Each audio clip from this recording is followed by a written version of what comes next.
ये मेरे हाथ में क्या है बेटा, क्या आप इसको आइडेंटिफाई कर सकते हैं? इसको कहा जाता है एक सेल, जो कि आपके घर में बहुत जगहों पे यूज़ होता है। टीवी के रिमोट में, किसी भी तरह के रिमोट्स वगैरह में, टॉर्चेस वगैरह में यूज़ होता है। क्यों यूज़ होता है? क्योंकि ये हमको प्रोवाइड करता है इलेक्ट्रिकल एनर्जी। कैसे प्रोवाइड करता है? पोटेंशियल डिफरेंस क्रिएट करके। तो हमारा फिजिक्स क्लास 12th का चैप्टर नंबर 2 कंप्लीटली इसी कॉन्सेप्ट पे बेस्ड है। पोटेंशियल डिफरेंस और कैपेसिटेंस का कॉन्सेप्ट है। कैपेसिटर वो होता है जो कि आपके पंखे वगैरह में गोल सा सिलेंडर जैसा सफ़ेद सफ़ेद या किसी कलर का लगा होता है। तो आइए आज हम इसी तरीके से कॉमन कॉन्सेप्ट्स के साथ में कोरिलेट करके हमारा एक्सरसाइज 2 कंप्लीट करेंगे क्लास 12 फिजिक्स का electrostatic potential and capacitance chapter का। इसका पूरा वीडियो हमारे चैनल पे बन चुका है। सारा थ्योरी कॉन्सेप्ट हम लोगों ने कवर किया है, बहुत ही आसानी से सिंपल लैंग्वेज में कॉमन कॉन्सेप्ट के साथ कोरिलेट करके समझा है। तो आप उसको चेकआउट कर सकते हैं हमारे वीडियो में। वेलकम, मैं हूं उमेश शर्मा। मैं आपका सिंपल साइंस में एक बार फिर से स्वागत करता हूं और बिना किसी देरी किए चलिए आज हम स्टार्ट करते हैं एक्सरसाइज 2, जिसमें हम हर क्वेश्चन को बेसिक कॉन्सेप्ट को आसानी से समझते हुए सिंपली सॉल्व करेंगे। शुरू करते हैं क्वेश्चन नंबर 1 से। तो हमारा क्वेश्चन नंबर 1 हमको दिया हुआ है कि हमको दो चार्जेस दिए हुए हैं 5 × 10⁸ और -3 × 10⁻8। दोनों में -8 कूलम मल्टीप्लाइड है। Where on the line joining these two charges electric potential will be 0। Electric potential दोनों को ज्वाइन करने वाली ये जो लाइन है इसमें कहाँ पे 0 होगा? तो क्वेश्चन में हमको नहीं दिया हुआ है कि इनसाइड या आउटसाइड, तो इसको हम दो केस बनाकर सॉल्व कर सकते हैं। पहले केस में जब हमारा ऑब्जर्वेशन पॉइंट जहाँ पर पोटेंशियल 0 है वो दोनों के बीच में लाई करता है, और दूसरे केस में जब दोनों के बाहर लाई करता है। दोनों केस में हम इसको सिंपल फार्मूला, कौन सा फार्मूला यूज करेंगे? पोटेंशियल स्केलर क्वांटिटी होती है, तो net potential will be equal to V1 + V2, जो कि इक्वल टू 0 होगा। V1 क्या होगा? Potential due to this charge, और V2 क्या होगा? Potential due to negative charge. Solve करते हैं इसको। तो चलिए केस नंबर 1 लेते हैं, जिसमें हमने लिया है दोनों चार्जेस के बीच का ऑब्जर्वेशन पॉइंट। ये है 5 × 10⁻8, ये है हमारा -3 × 10⁻8। दोनों के बीच में हम लोगों ने वो पॉइंट लिया है। मान लीजिए इसका डिस्टेंस हम लोगों ने x मीटर लिया है फ्रॉम द पॉजिटिव चार्ज। दोनों के बीच का डिस्टेंस हमको 16 centimetre which is equal to 0.16 metre दिया हुआ है। तो बची हुई जो जगह होगी वो हो जाएगी हमारी 0.16 - x मीटर। अब according to the concept net potential at the observation point which is equal to potential due to plus Q charge plus potential due to minus Q charge is equal to 0। यहाँ पर values डालेंगे। Potential के लिए हमारे पास formula होता है k, जिसकी value होती है 9 × 10⁹ इंटू Q/R। वैल्यू सब्स्टिट्यूट करते हैं और सॉल्व करते हैं। तो यहाँ पर हो जाएगा 9 × 10⁹। पॉजिटिव चार्ज की वैल्यू हमको दी हुई है 5 × 10⁻8/R, जो कि हम लोगों ने x लिया है। उसी तरीके से potential due to minus Q charge k, जब नेगेटिव चार्ज होता है तो हम पोटेंशियल में साइन को भी यूज़ करते हैं। -3 × 10⁻8 डिवाइडेड बाय डिस्टेंस कितना है? 0.16 - x। दोनों का sum will be equal to 0। Constants को बाहर निकाल लेते हैं। तो 9 × 10⁹ into 10⁻8 into 5/x minus 3/0.16 - x will be equal to 0। ये कांस्टेंट की वैल्यू तो 0 हो नहीं सकती है, तो ये जो ब्रैकेट में क्वांटिटी दी हुई है इसकी वैल्यू होगी हमारी 0। इसको सॉल्व करते हैं। तो 5/x minus 3/0.16 - x is equal to 0। इसी को और फर्दर सिंप्लीफाई करते हैं, साइड ट्रांसफर कर देता हूँ। तो 5/x will be equal to 3/0.16 - x। Cross multiply करते हैं। तो 5 × 0.16 is 0.8 minus 5x is equal to 3x। 5x को राइट हैंड साइड ट्रांसफर कर देते हैं, 8x हो जाएगा इज इक्वल टू 0.8। तो x is equal to 0.8/8 in metres which is equal to 0.1 metre which is equal to 10 centimetre. तो पहला वाला जो केस है उसमें हमारा आंसर आएगा कि पॉजिटिव चार्ज से हमने 10 सेंटीमीटर पर जो जगह ली है वहाँ पर इलेक्ट्रोस्टैटिक पोटेंशियल 0 होगा, और नेगेटिव चार्ज से ये हो जाएगा 6 सेंटीमीटर, क्योंकि टोटल डिस्टेंस 16 सेंटीमीटर दिया हुआ है। अब हम इसी के सेकंड केस में आते हैं, जब हम ऑब्जर्वेशन पॉइंट को बाहर बनाएंगे। तो मान लीजिए ये मेरा प्लस चार्ज प्लस 5 × 10⁻⁸, इसी लाइन पर मेरा है माइनस चार्ज -3 × 10⁻⁸। दोनों के बीच का डिस्टेंस है 0.16 मीटर। मैंने ले लिया मान लीजिए राइट हैंड साइड में at a distance small x from the negative charge. तो पॉजिटिव चार्ज से इस पॉइंट का ऑब्जर्वेशन पॉइंट का डिस्टेंस हो जाएगा 0.16 प्लस x। अगेन हम सेम कॉन्सेप्ट यूज करेंगे। क्या था हमारा कॉन्सेप्ट? हमको चाहिए था net potential is equal to 0 which is equal to potential due to plus Q charge plus potential due to minus Q charge. क्यों? क्योंकि पोटेंशियल एक स्केलर क्वांटिटी होती है। टोटल पोटेंशियल सिंपली दोनों चार्जेस की वजह से जो पोटेंशियल है उसका सम हो जाएगा। ये अगेन आ जाएगा मेरा 9 into 10 to the power 9 into Q की value 5 into 10 to the power -8 divided by distance इस केस में हो गया 0.16 प्लस x और यहाँ पर हो गया plus 9 into 10 to the power 9 -3 into 10 to the power -8 divided by इसके लिए डिस्टेंस हो गया x। राइट हैंड साइड में लिया है, आप लेफ्ट हैंड साइड लेकर भी सॉल्व कर सकते हैं, सेम आंसर आएगा। इसमें अगेन इक्वल टू 0 सॉल्व करने पर हमको मिलेगा, कांस्टेंट को हम बाहर निकाल लेंगे 9 into 10 to the power 9 into 10 to the power -8 को हमारा बचेगा 5 upon 0.16 plus x is equal to 3 upon x is equal to 0। Again ये कांस्टेंट वाली वैल्यू तो 0 हो नहीं सकती है, तो ये वाली वैल्यू 0 होगी, मतलब 5 by 0.16 plus x is equal to 3 by x। Solve करते हैं, सिंप्लीफाई करेंगे, पहले क्रॉस मल्टीप्लाई करेंगे तो 5x आ जाएगा। यहाँ पर आ जाएगा हमारे पास 16 3 48 मतलब 4.8 और यहाँ पर आ जाएगा प्लस 3x।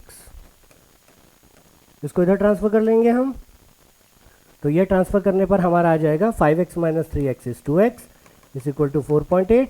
तो x is equal to 4.8 by 2 which is equal to 2.4 metre which is also equal to 2.4 नहीं, 2 डेसिमल प्लेस था तो 0.48 आएगा। थोड़ा सा सुधार लेते हैं यहाँ पर, तो यहाँ पर आ गया हमारा 0.48, यहाँ पर आ गया 0.48, तो यहाँ पर आ गया हमारा 0.24, 48 by 2 which is equal to 0.24 metre which is equal to 24 centimetre. तो इस केस में हमारे पास क्या आया, नेगेटिव चार्ज से 24 सेंटीमीटर की दूरी और पॉजिटिव चार्ज से कितना हो जाएगा 40 सेंटीमीटर की दूरी। तो इस क्वेश्चन में हमारे पास दो आंसर आए। हमको क्वेश्चन दिया था कि दो चार्जेस हैं, उनको जोड़ने वाली लाइन पर इलेक्ट्रिक पोटेंशियल की वैल्यू 0 कहाँ होगी, तो एक पॉइंट हम लोगों ने दिया at a distance x from any one of the charge, जिसको निकालने पर हमको पॉजिटिव चार्ज से 10 सेंटीमीटर और नेगेटिव चार्ज से 6 सेंटीमीटर का डिस्टेंस आया। एक पॉइंट हम लोगों ने लिया आउटसाइड द लाइन ज्वाइनिंग, तो उसमें हमारे पास आया नेगेटिव चार्ज से आपका 24 सेंटीमीटर और पॉजिटिव चार्ज से 40 सेंटीमीटर। कॉन्सेप्ट क्या यूज़ किया हम लोगों ने, v is equal to v1 plus v2 या potential due to plus charge plus potential due to minus Q charge. Move करते हैं नेक्स्ट क्वेश्चन की तरफ। देखिए इसी तरीके से हम सारे कॉन्सेप्ट्स को बहुत आसानी से सॉल्व करेंगे। पहले हम कॉन्सेप्ट को समझेंगे कि क्वेश्चन में हमको क्या दिया हुआ है, उसके बाद हम सिंपल सा फॉर्मूला लगाकर उसको सिंप्लीफाई कर लेंगे। अब इस क्वेश्चन में हमको दिया हुआ है, क्या दिया हुआ है, find the electric potential at the centre of a hexagon. Regular hexagon दिया हुआ है, तो रेगुलर हेक्सागन क्या होता है, रेगुलर हेक्सागन का हर साइड बराबर होता है। इसके सेंटर पर हमको टोटल इलेक्ट्रिक पोटेंशियल निकालना है। तो देखिए इसके सेंटर का जो डिस्टेंस है, अगर हम देखें तो सारे डायगोनल्स, ये एक पूरा कंप्लीट पैरेललोग्राम बनता है, तो सारे डायगोनल्स जो हैं वो इक्वल होंगे एक साइड के लेंथ के। तो सबसे डिस्टेंस कितना हो गया, सबसे डिस्टेंस हो गया equal which is equal to side 10 centimetre. अब हमको निकालना है पोटेंशियल। तो पोटेंशियल क्या होती है, एक स्केलर क्वांटिटी होती है। नेट पोटेंशियल या टोटल पोटेंशियल कैसे निकलेगा, सारे पोटेंशियल्स का सम करके v1 plus v2 and so on up to v6। अब यहाँ पर सारा पोटेंशियल, क्योंकि चार्ज का मैग्नीट्यूड और डिस्टेंस सबका इक्वल है, तो इसी को हम लिख सकते हैं 6 times potential due to 1 charge. इसको सॉल्व करते हैं। Potential due to a charge का फॉर्मूला भी हम लोगों ने पढ़ा था, 9 into 10 to the power 9 into Q. Q का मैग्नीट्यूड हमको दिया है 5 माइक्रो कूलम। माइक्रो म्यू जहाँ लग जाता है वहाँ आता है 10 to the power -6 coulomb upon R. Distance हमको दिया है 10 सेंटीमीटर, 10 सेंटीमीटर इज 1/10 मीटर या 0.1 मीटर या 10 का पावर -1 मीटर। इसको सॉल्व करेंगे तो 9 5 जार हमारे पास आ जाएगा 45 और 10 का पावर 9 -6 प्लस 1 और इंटू 6 भी करना पड़ेगा, तो एक 6 भी मल्टीप्लाई कर देता हूँ, तो यहाँ पर हो जाएगा 6 इंटू 45 तो टोटल पोटेंशियल जो होगा 6 टाइम्स एक के पोटेंशियल के, which is equal to 270 into 10 to the power 9 plus 1 10, 10 minus 6 is 4। Standard form में लिखेंगे तो 2.7 into 10 to the power 6 volts. बहुत ही सिंपल सा कॉन्सेप्ट था। एक रेगुलर हेक्सागन मतलब सब साइड्स इक्वल, सेंटर से सब चार्जेस का डिस्टेंस इक्वल, टोटल पोटेंशियल निकालना था, 6 चार्जेस थे तो 6 times potential due to 1 charge, क्योंकि सबका मैग्नीट्यूड और डिस्टेंस सेम है। हम लोगों ने कैलकुलेट किया, फॉर्मूला लगाया, पोटेंशियल इज इक्वल टू के 1/4πε0 या 9 into 10 to the power 9 Q upon R. Q और आर की वैल्यू जो दी हुई है उसको सब्स्टिट्यूट की, सिंप्लीफाई किया तो हमको फाइनल आंसर मिल गया 2.7 into 10 to the power 6 volts. इसी तरीके से आगे के क्वेश्चंस को भी बहुत आसानी से समझ के सॉल्व करेंगे। चलिए आगे बढ़ते हैं। बेटा फिजिक्स बहुत डिफिकल्ट कॉन्सेप्ट्स नहीं होते हैं। अगर आप अच्छे से थ्योरी को पढ़ते हैं, थ्योरी को समझते हैं और उसके बाद न्यूमेरिकल्स में अप्लाई करते हैं तो आपके लिए फिजिक्स बहुत ही इजी कॉन्सेप्ट है, जिसमें कि सिर्फ आपको कैलकुलेशंस करने हैं। तो आपको अपने कैलकुलेशंस को बहुत स्ट्रॉन्ग करना पड़ेगा। अब यहाँ पर हमको क्या दिया हुआ है, क्वेश्चन नंबर 3 में हमको 2 चार्जेस दिए हुए हैं, एक पॉजिटिव चार्ज है और एक नेगेटिव चार्ज है। दोनों के बीच की दूरी दी हुई है 6 सेंटीमीटर, मैग्नीट्यूड दिया है 2 माइक्रोकूलम और -2 माइक्रोकूलम। हमको पूछ रहा है कि इसका इक्विपोटेंशियल सरफेस कैसा बनेगा। तो इसका इक्विपोटेंशियल सरफेस जो है वो एक डायपोल के इक्विपोटेंशियल सरफेस की तरह बनेगा कुछ कुछ, जो कि यहाँ पे मैंने ड्रॉ किया हुआ है। और इसका जो इलेक्ट्रिक फील्ड है ये आपका इलेक्ट्रिक फील्ड का कॉन्सेप्ट दिखा रहा है, ये जो इलेक्ट्रिक फील्ड लाइन है उसको दिखा रहा है। और इक्विपोटेंशियल सरफेस आपका कहाँ बनेगा, आपका इक्विपोटेंशियल सरफेस बनेगा एग्जैक्टली मिड पॉइंट पर, जो कि इक्वल दूरी पर होगी दोनों चार्जेस से 3 सेंटीमीटर और 3 सेंटीमीटर पर। तो यहाँ पर क्या होगा, इसकी वजह से पोटेंशियल और इसकी वजह से पोटेंशियल जो होगा वो एक दूसरे को कैंसिल आउट कर देगा और नेट पोटेंशियल विल बी 0। तो यहाँ पर ये जो लाइन दिख रही है वो आपका एक इक्विपोटेंशियल सरफेस बनेगा। इसके अलावा इस क्वेश्चन में ये भी पूछा गया है कि what is the direction of electric field. तो डायरेक्शन ऑफ इलेक्ट्रिक फील्ड हमको पता है कैसा होता है, इक्विपोटेंशियल सरफेस जो भी है उसके परपेंडिकुलर डायरेक्शन में होता है electric field in the direction of decreasing potential, जिधर पोटेंशियल डिक्रीज कर रहा है। इसके लिए हम एक फॉर्मूले से भी इसको डिराइव कर सकते हैं।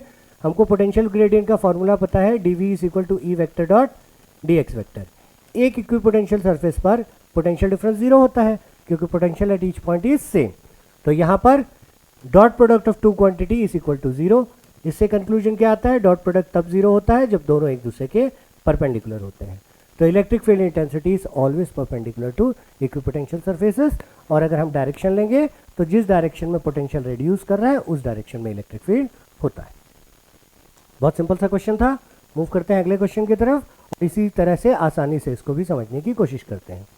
अब इस क्वेश्चन में हमको दिया हुआ है कि हमको एक कंडक्टिंग स्फीयर दिया हुआ है, कंडक्टर दिया हुआ है जिसका रेडियस हमको दिया हुआ है 12 सेंटीमीटर।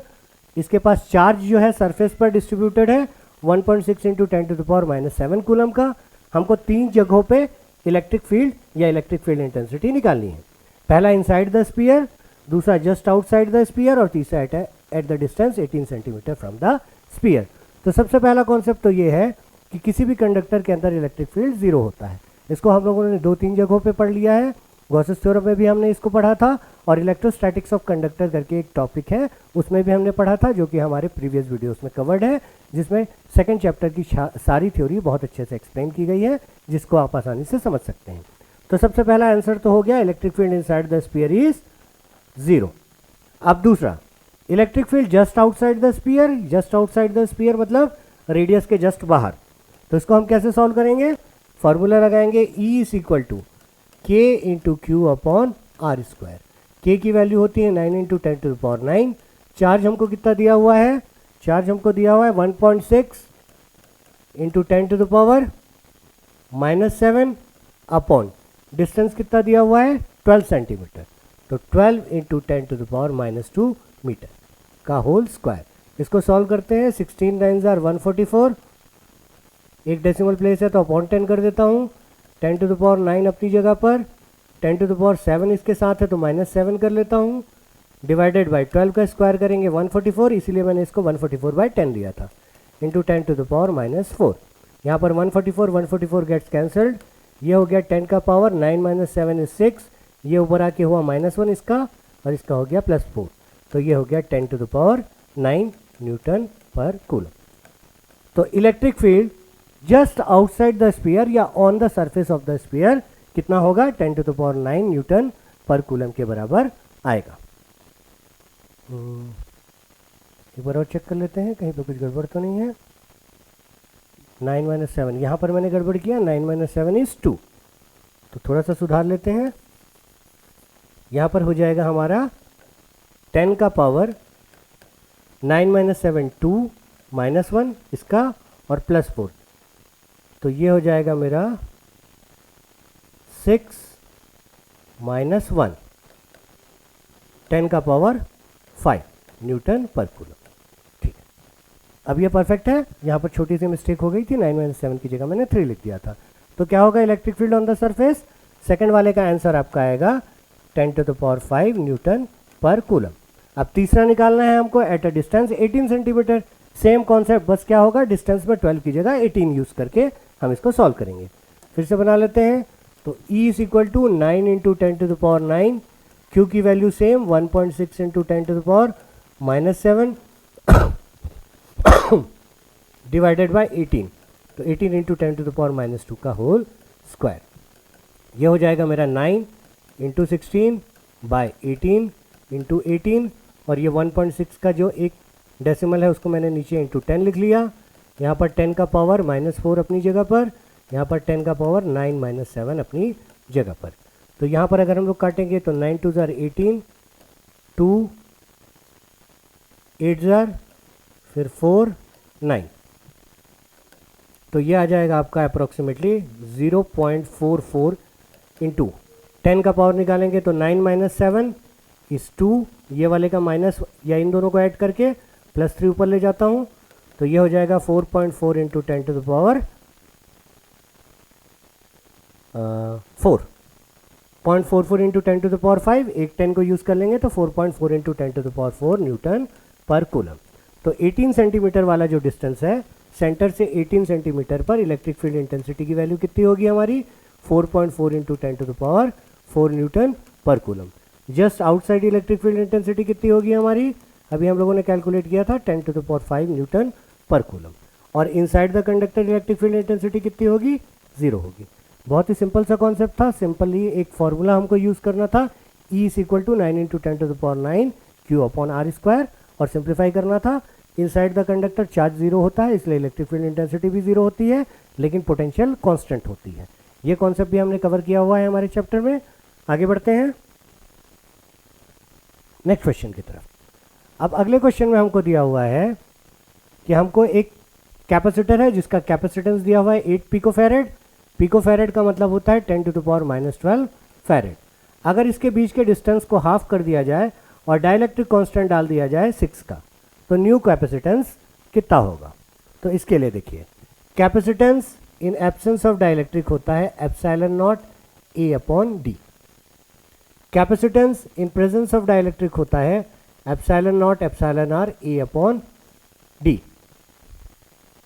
ठीक है, लेकिन हमको बोला है कि डिस्टेंस को भी हाफ कर दिया है, तो डिस्टेंस जो न्यू कंडीशन बन रहा है उसमें क्या है, आपका ओरिजिनल कैपेसिटेंस जो था epsilon nought A upon D, इसमें डिस्टेंस को आपका आधा कर दिया है, डिवाइडेड बाय 2 कर दिया है, और डाइलेक्ट्रिक कांस्टेंट को मल्टीप्लाई कर दिया है के या एप्सिलॉन आर को।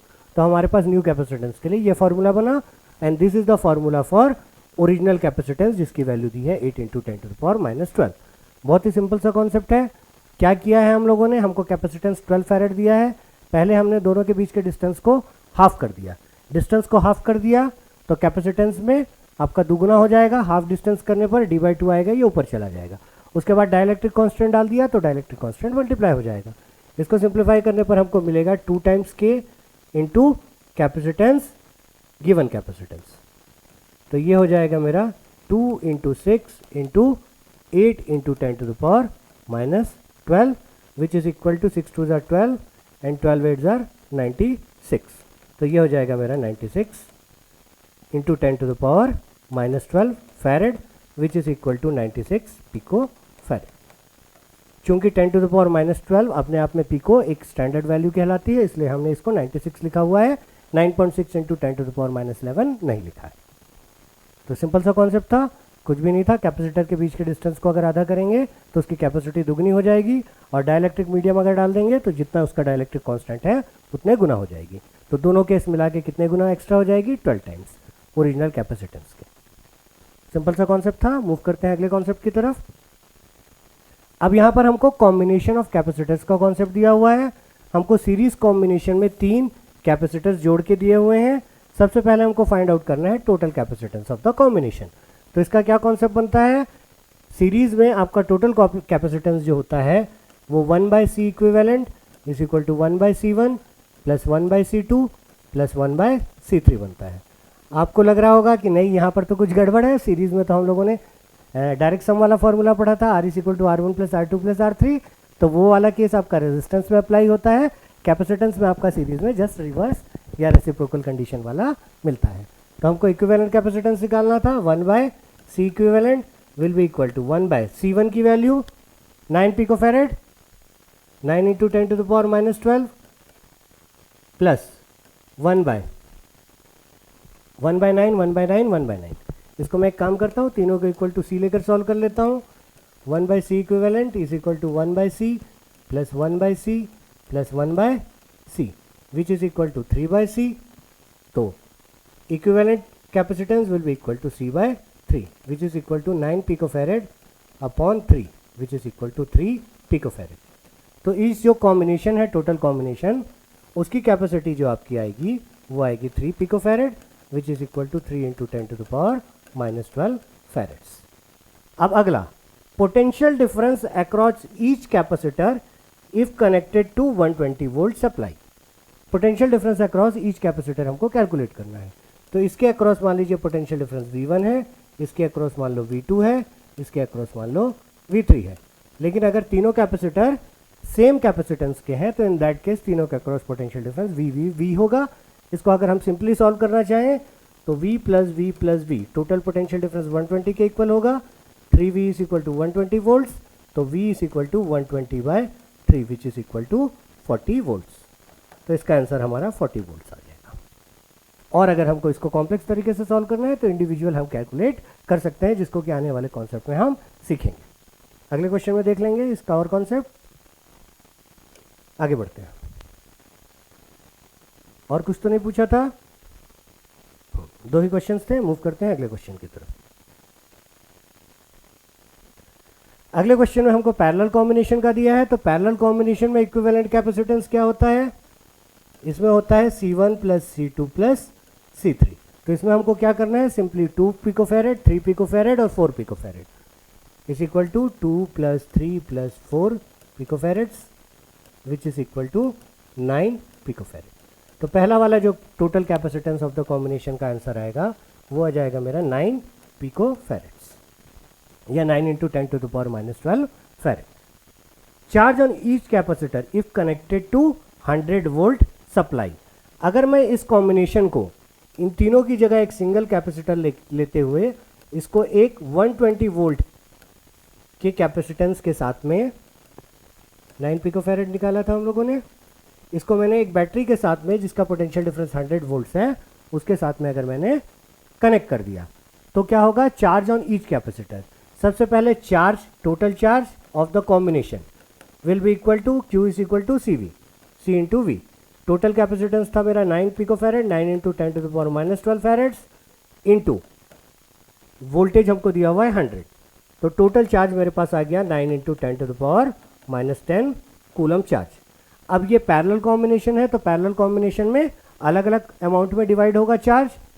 Charge on first capacitor Q1 is equal to C1 into V1। C1 है 2 picofarad, 2 into 10 to the power minus 12, voltage सबके लिए सेम है 100। तो इसके लिए हो गया मेरा charge 2 into 10 to the power minus 10 coulomb. इसी तरीके से charge on second capacitor Q2 is equal to C2 into V2। Potential यहाँ पर भी सेम है, ये हो गया आपका 3 into 10 to the power minus 12 into 100। तो ये आ गया आपका 3 into 10 to the power minus 10 coulomb. और इसमें हो जाएगा आपका Q3 is equal to C3 into V3 या V, जो कि सेम दिया हुआ है। Q3 की वैल्यू है 4 into 10 to the power minus 12 into 100। तो ये हो जाएगा आपका 4 into 10 to the power minus 10 coulomb. तो तीनों कैपेसिटर में चार्ज भी हम लोगों ने कैलकुलेट कर लिया। सिंपल सा कॉन्सेप्ट था, पैरेलल कॉम्बिनेशन दिया था, पैरेलल कॉम्बिनेशन में equivalent capacitance C1 plus C2 plus C3 हम लोगों ने निकाल लिया। उसके बाद पूरे कॉम्बिनेशन में टोटल चार्ज कितना है, टोटल चार्ज मेरे पास 9 into 10 to the power -10 coulomb के बराबर है। और सब में चार्ज कितना है, एक में 2 into 10 to the power -10 coulomb. कैसे आया, Q is equal to CV। Basic जो हमारा फॉर्मूला है, पोटेंशियल डिफरेंस तीनों में सेम होगा क्योंकि पैरेलल कॉम्बिनेशन है। 100 100 100 कैलकुलेट करने पर 2 इंटू 10 टू द पावर 10 इतना और इतना, तीनों को ऐड करने पर 9 into 10 to the power -10 coulomb का charge total charge of the system होगा। मूव करते हैं अगले क्वेश्चन की तरफ। देखिए इसी तरीके से हम सारे कॉन्सेप्ट को बहुत आसानी से समझ सकते हैं। क्वेश्चन सॉल्व करने के लिए हमको क्या समझना होगा, हमको basic concept of the question को समझना होगा, जो कि हम थ्योरी में समझते हैं। बहुत आसानी से हम लोगों ने समझा हुआ है। पहले 2 चैप्टर्स के complete video along with the exercises और इन टेक्स्ट न्यूमेरिकल्स हमारे चैनल पे बने हुए हैं। तो हमारे चैनल को लाइक करें, जो टॉपिक्स आपको चाहिए उनको कमेंट करें और इसको अपने दोस्तों के साथ में शेयर करें। मूव करते हैं 2.8 में। इसमें हमको दिया हुआ है एक पैरेलल प्लेट कैपेसिटर दिया हुआ है, जिसमें area of the plate 6 into 10 to the power -3 दिया हुआ है। Distance between the plates 3 millimetre which is equal to 3 into 10 to the power -3 metre दिया हुआ है। Find the capacitance and charge on each plate if connected to 100 volt supply. 2 question दिए हुए हैं। तो सबसे पहले हम इसका कैपेसिटेंस निकालते हैं। Capacitance of a parallel plate capacitor epsilon nought A upon D। ये फार्मूला यूज होता है, यहाँ पे फार्मूला लिखा हुआ है epsilon nought A। Epsilon nought की वैल्यू कितनी है, एप्सिलॉन नॉट की direct value 8.854 into 10 to the power -12 होती है, इंटू एरिया हमको दिया हुआ है 6 into 10 to the power -3 upon distance हमको दिया है 3 इंटू 10 टू द पावर -3। तो ये 10 टू द पावर -3 पूरा एक साथ कैंसिल आउट हो गया। 6 से ये 3 से 6 2 टाइम्स हो गया, 8.85 इंटू 2, 5 2 10 बैलेंस आया 1, 8 2 16 117 बैलेंस आया 1, फिर 17 2 decimal place 17.70 into 10 to the power -12 farad which is equal to 17.7 pico farad. ये आपका फाइनल आंसर है। तो कैपेसिटेंस हम लोगों ने निकाल लिया, कितना आया हमारा 17.7 पिको फैरेड। अगेन इसको हम लोगों ने स्टैंडर्ड फॉर्म में क्यों नहीं लिखा है, क्योंकि 10 टू द पावर -12 अपने आप में एक स्टैंडर्ड वैल्यू होती है जिसके लिए P या पिको यूज किया जाता है। मूव करते हैं अगले क्वेश्चन की तरफ, अगले पार्ट की तरफ। Charge on each plate if 100 volt supply is connected. अगर हम 100 वोल्ट का सप्लाई दे दें तो चार्ज ऑन ईच कैपेसिटर कितना होगा। तो चार्ज के लिए हमारे पास फॉर्मूला होता है Q is equal to C into V। Equivalent capacitance हमारा 17.7। एक बार फिर से कर लेते हैं। Charge on each capacitor 17.7, charge on the capacitor capacitance into voltage हमको दिया हुआ है 100, 17.7 into 10 to the power -12 into 100। तो ये हो गया मेरा 17.7 into 10 to the power -10 which is equal to 1.77 into 10 to the power -9 coulomb. तो कैपेसिटर के पास में जो चार्ज होगा वो कितना होगा 1.77 into 10 to the power -9 coulomb के बराबर होगा। कैसे निकाला हम लोगों ने, सिंपल सा फॉर्मूला था Q is equal to CV। Question में पहले हमको C निकालना था, C के लिए फॉर्मूला दिया हुआ है, वैल्यू सब्स्टिट्यूट किया हम लोगों ने, C निकाला पहले पिको फैरेड्स में या फैरेड्स में, उसके बाद हम लोगों ने Q is equal to CV में सब्स्टिट्यूट कर दिया। मूव करते हैं अगले क्वेश्चन की तरफ।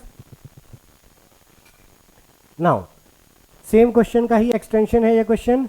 ये बोल रहा है कि अगर 3 mm का एक माइका शीट डाल दिया जाए दोनों प्लेट्स के बीच में तो क्या होगा अगर बैटरी कनेक्टेड है और बैटरी कनेक्टेड नहीं है। दोनों केसेस में क्या क्या कंडीशंस आएंगे, कितना चार्ज होगा, ये हम कैलकुलेट कर लेते हैं दोनों केस में। पहले केस में और दूसरे केस में पोटेंशियल कैलकुलेट करेंगे।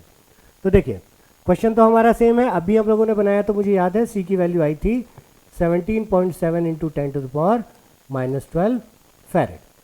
अब बोल रहा है कि इनके बीच में एक माइका शीट भर दिया, कितनी दूरी पे भरे, पार्शियल वाला कंडीशन नहीं है क्योंकि डिस्टेंस भी 3 mm है, मतलब हमने पूरा जितना स्पेस था दोनों प्लेट्स के बीच में उसमें डाइलेक्ट्रिक मीडियम भर दिया। तो जो न्यू कैपेसिटेंस होगा वो डाइलेक्ट्रिक टाइम्स ओल्ड कैपेसिटेंस, तो ये हो जाएगा 6 into 17.7 into 10 to the power -12 which is equal to, simplify करने पर हमको ये मिलेगा 17.7 से मल्टीप्लाई करना पड़ेगा, यह आ जाएगा हमारा approximately 1.06 into 10 to the power -8। इसको सिंप्लीफाई करेंगे तो 106 समथिंग आएगा और उसमें पॉइंट में आएगा, उसको हम एडजस्ट करेंगे तो इतना हमारा न्यू कैपेसिटेंस का वैल्यू आएगा फेरेड। ठीक, बस इसको आपको कैलकुलेट करना है। इसके बाद और क्या दिया हुआ है कि इस केस में जब बैटरी कनेक्टेड है तो charge on each plate will be Q is equal to CV होगा। तो Q की वैल्यू कितनी होगी 17.7 into 10 to the power -12 into 100 volt का बैटरी सप्लाई किया था हम लोगों ने, तो ये हो जाएगा 17.7 इंटू 10 टू द पावर -10 या फिर 1.7 into 77 into 10 to the power -9 coulombs. इतना चार्ज होगा जब बैटरी कनेक्टेड होगा। जब बैटरी को हम डिस्कनेक्ट कर देंगे तो क्या होगा, तब भी तो उसके पास उतना ही चार्ज होगा। कितना चार्ज होगा, इतना ही चार्ज होगा। बट कंडीशन क्या होगा, एक्सटर्नल पोटेंशियल डिफरेंस हट गया, तो potential difference between the plates जो आएगा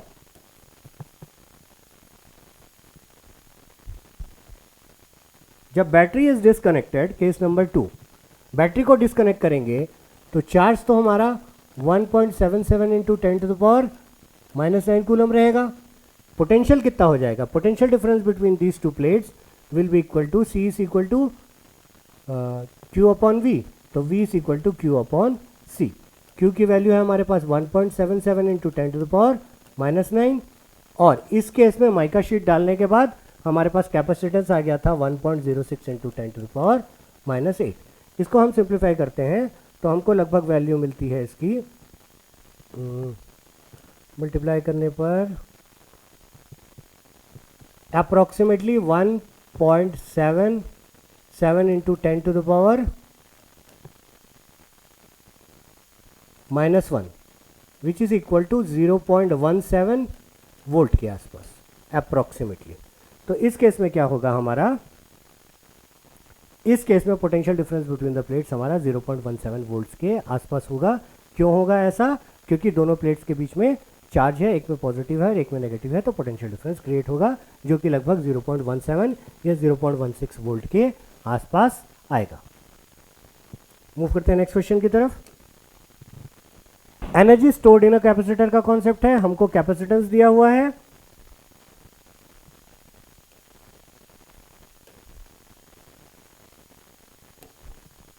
हमको कैपेसिटेंस दिया हुआ है और पोटेंशियल डिफरेंस दिया हुआ है। हमको क्या निकालनी है, इलेक्ट्रोस्टैटिक एनर्जी निकालनी है। किस फॉर्म में होती है ये, इलेक्ट्रोस्टैटिक पोटेंशियल एनर्जी के फॉर्म में होती है, जिसके लिए हमारे पास 3 फॉर्मूले होते हैं, half CV² Q upon 2C और 1/2 Q इंटू V के बराबर।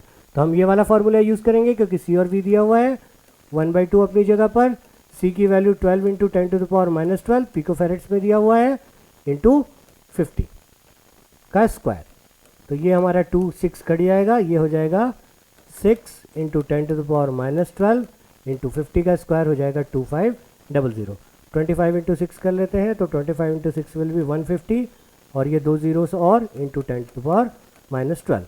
इसमें हम 1 2 3 4 पोजिशन में 0 लाएंगे तो 1.5 into 10 to the power -8 joules of energy. बहुत ही सिंपल सा क्वेश्चन था, सिर्फ इसमें हमको फार्मूला पुट करना था और सॉल्व करना था।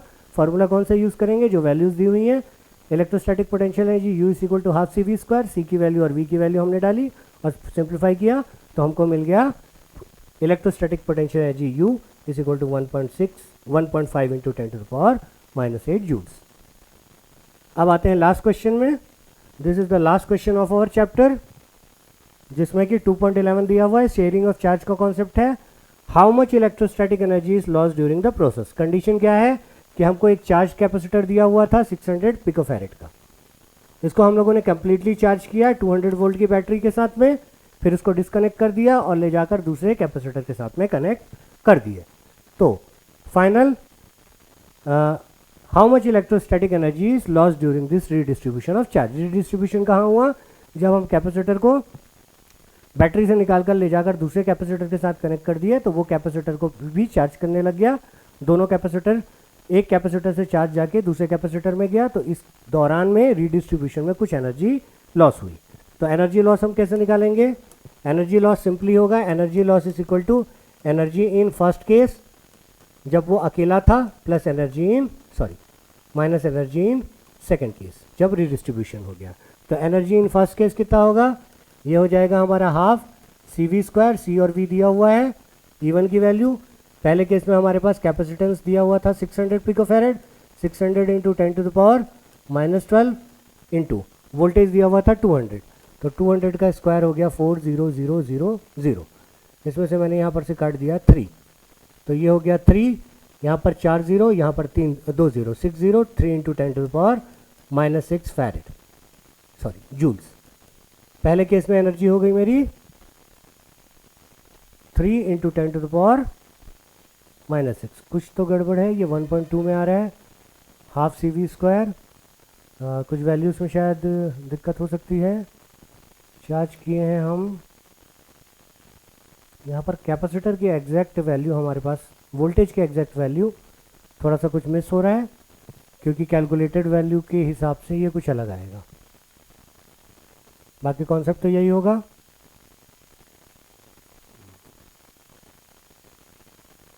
हाँ ठीक तो है, 3 इंटू 4, तो ये हो गया मेरा 12 into 10 to the power -6 which is equal to 1.2 into 10 to the power -5, ठीक, जूल्स। तो पहले केस में मेरे पास एनर्जी आ गई 1.2 into 10 to the power -5 joule. दूसरे केस में क्या हो रहा है, दूसरे केस में दोनों कैपेसिटर को हम लोगों ने सीरीज में कनेक्ट किया हुआ है। E1 is equal to 1.2 into 10 to the power -5 joules.